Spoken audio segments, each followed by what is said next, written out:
حدیث مبارک۔ رسول پاک صلی اللہ علیہ وآلہ وسلم فرماتے ہیں، عورت خاوند یا محرم کے بغیر حج کو نہیں جا سکتی۔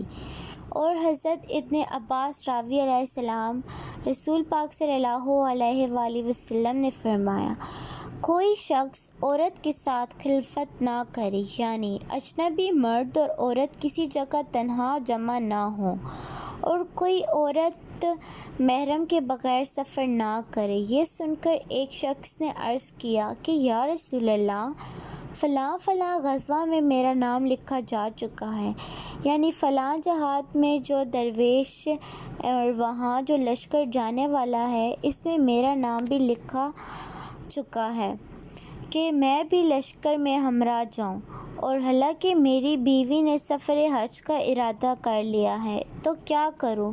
آیا جہاد کو جاؤں یا اپنی بیوی کو اکیلا حج کے لیے جانے دوں، یا بیوی کے ساتھ جاؤں اور میں جہاد میں پھر نہ جاؤں؟ آپ صلی اللہ علیہ وآلہ وسلم نے فرمایا، جاؤ، اپنی بیوی کے ساتھ حج کرو، کیونکہ جہاد میں جانے والے تو بہت ہیں، لیکن تمہاری بیوی کے ساتھ جانے والا تمہارے علاوہ اور کوئی محرم نہیں ہے۔